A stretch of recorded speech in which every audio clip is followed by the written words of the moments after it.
Master Rule 5 Mermails. Are they good? Are they bad? Or are they in the middle? I can give you my opinion. You can take it with a grain of salt. I think they're kind of good. I mean, a lot of decks got this major boost that they've kind of gotten it taken away from them back when Master Rule 4 came into effect with the link monsters and all. But the ability to go into rank 7s and rank 4s more consistently without needing to waste resources to link climb makes the goal of this deck a lot easier to accomplish. So I am rocking the new sleeve change. I think it really makes the colors pop out a bit more on the high rarity cards.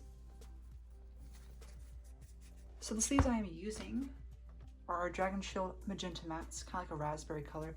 They look a lot better in person than they do on camera. I think that's more so an issue of the lighting. But this is the rank 4 Frog variant of Mermails. And so I have quite a few different lists coming out probably the rest of this month because there's a lot of optimal Mermail builds. And it just really depends on which style you prefer more. So to start off, 3 copies of Mermail Abyss Megalo. He basically can attack twice, search Abyss spell, a trap card. 3 Abyss Teus. Teus is very similar to Megalo. It's a level 7, but instead it searches for your level 4 lower Mermail monsters, which is a good thing. We played 2 Abyss Pike.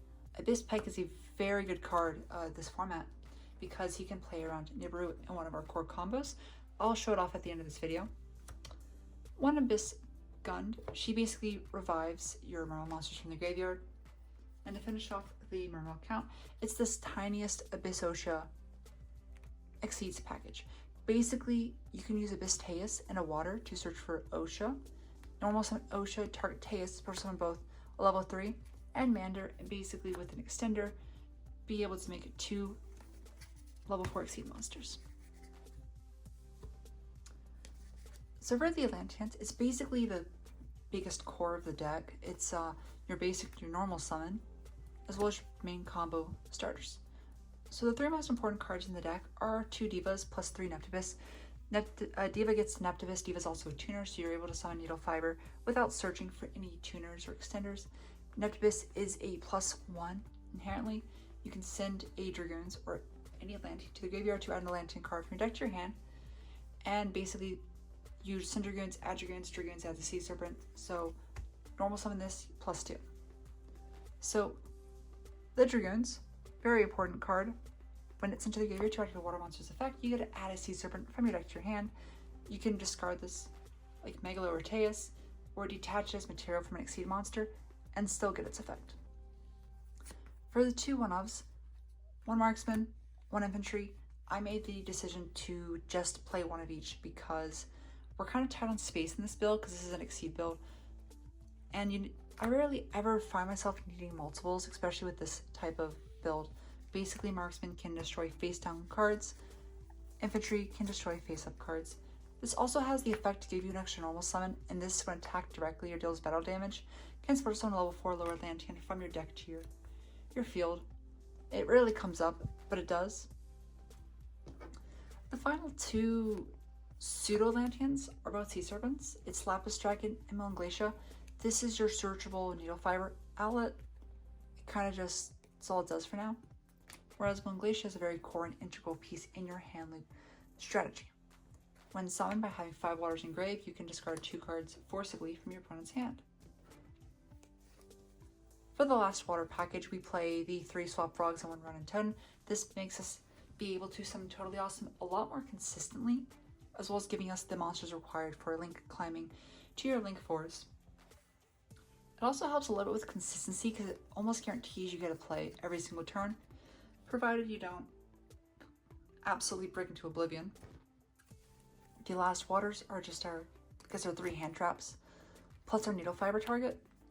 We choose to run just Gamma Seals rather than other hand traps because we do play Moray of Greed in this water monster mash, very similar to Sekka's Light.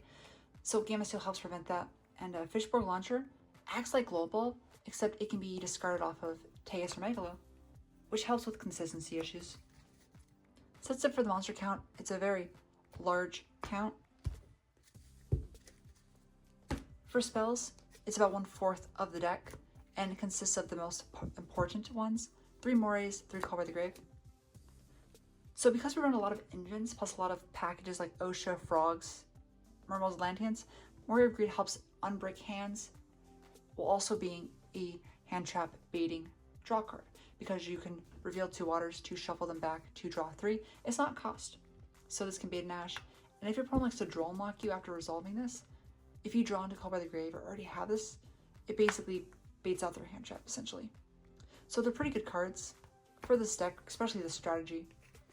2 instant fusions as our choice of extenders, summoning Rare Fish or Mud Dragon, with Cross Sheep lets us go into a free rank 4. So that's really good. For the last 5 spell cards, I chose to run these 1-ofs. These 3 are on the ban list. These aren't. This is a 45 card deck. It actually helps with breaking. With a larger count in your main deck, you have a less chance of drawing into your bricks. You also have a less chance of drawing into Neptibus per se. But honestly, you're able to search Neptibus off of Dragoons anyways, same with Diva. And so being able to reduce your bricks helps a lot more than slightly reducing your chance of opening your best cards. So 1-for-1 is your 6th copy of Neptibus. 1-for-1 is just one of the best 1-card extenders. Pot of Avarice makes all of your extra deck monsters live again, as well as recycling Dragoons. Twin Twisters outs any spell cards like Mystic Wine Game 1, so you don't have to risk going into Game 3 to win by losing Game 1 and winning both Game 2 and 3 afterwards. Twin Twisters basically makes you win Game 1. And the Mizuchi, as your 1 spell or trap target for Megalo. You could play Abysshireygo. It's not as great in this variant of Mermails, Frog Mermails. It's much better in the other Mermail variants. So let's take a look at the extra deck. It's very cramped, more so cramped than the main deck. That's because we're trying to accomplish a lot of different things at the same time, while also not missing out. So our 1 fusion targets Rare Fish. I don't have a copy at the moment, but definitely will, with the card prices dropping a bit at the moment. 2 synchro targets. We do run Fishborg Launcher, which can revive itself, but we basically use it just for summoning Omega and link climbing. This is part of your 4-card hand loop combo with Diva. For Exceeds, 2 Totally Awesomes, 1 Bahamut Shark. This is both summonable off of your Swap Frogs as well as summonable off of Bahamut Shark in your main combo.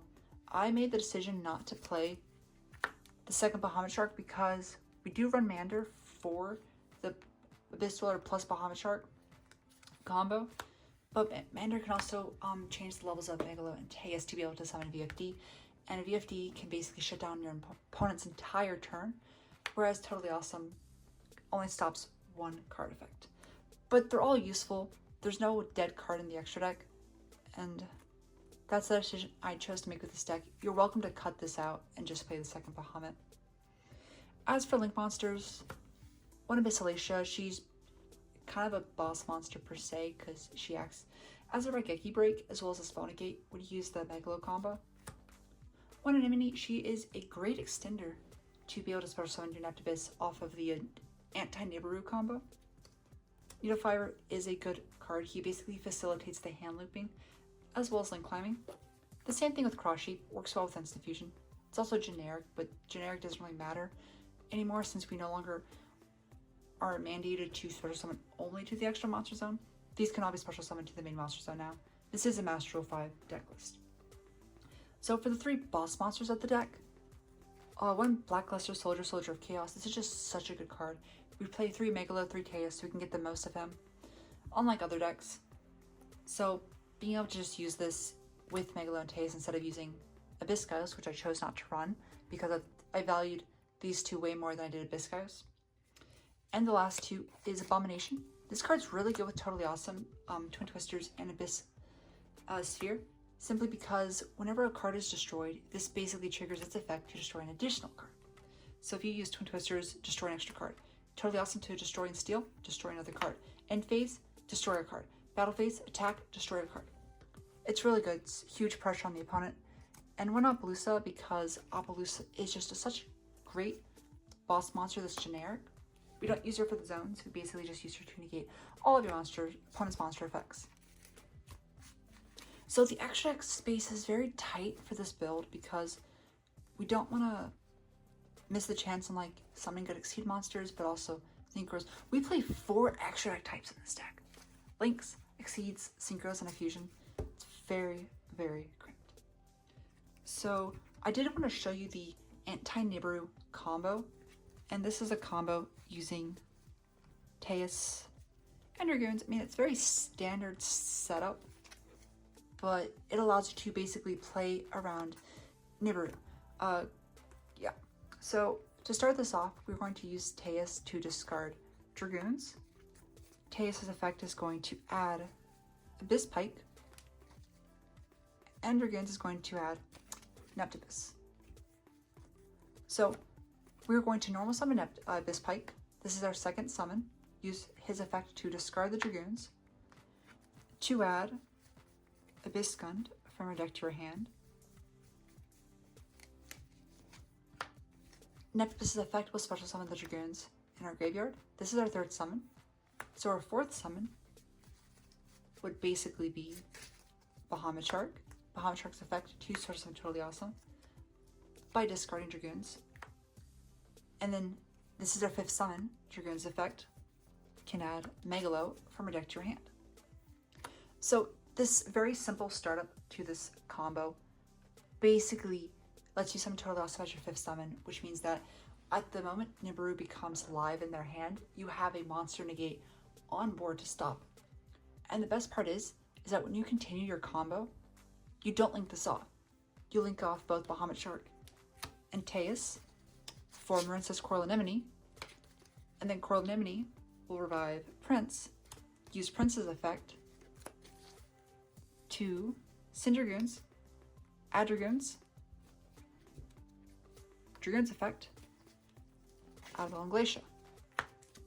So if we look at our graveyard at this particular moment, we have exactly 5 waters in grave, meaning we can just special summon Moulinglacia from our hand and rip 2 cards out of the opponent's hand.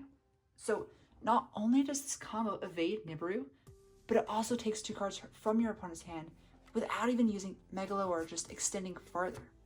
Like, if you have Abyssmander or you do run Abyss Gaios, you can basically summon Megalo, discarding the gun to revive your Teus and go into other cards. So this is a very important combo moving forward because, one, it plays on Nibiru, and if you have the deep sea support come May, which is in a full month, so I chose to put up this build before without using any deep sea cards because there are product delays in Europe, but moving forward, you can basically play around 2 different hand traps. First with Minstrel, and then making your 5th summon Toadally Awesome to stop their thing. And like I said before, if they try to Nibiru you or something, you can tribute your Toadally Awesome to steal their card, and then Toadally Awesome basically puts Teus or Dragoons back in your hand for next turn, or that turn, because it's still the same turn. And the cool thing is you don't use Prince's effect until after you summon the Toadally Awesome, which means if they try to hand trap the Abyss Pike to search for the Abyss Gund, it's not even going to hurt that much because, like, well, you can then, I don't know, because you discarded Neptibus for cost for Abyss Pike, you're going to resolve the Dragoon's summon. So they better be more careful with what cards they hand trap. Of course, there's like 1 or 2 big hand traps that'll hurt this deck immensely, and those hand traps are 1, Dimensional Barrier, Dimensional Shifter, and Psyframe Gamma. Other than those 2, draw unlock's iffy, but it's easy to stop. Dimensional Shifter can be changed to Deep Sea Minstrel's effect, which is a much bigger threat to this deck than other hand traps. So I hope you enjoyed this deck profile. It's a very simple one. It's Frog Mermails. It's very, very fun to do different test hands for, especially while everyone has their unexpected vacations. And I think the next thing I will look at doing is some test hand videos to really get through to you how cool I think this deck is moving forward in Master 5. Mermail's not dead. It's much more alive than it ever has been. I think you guys should know that too.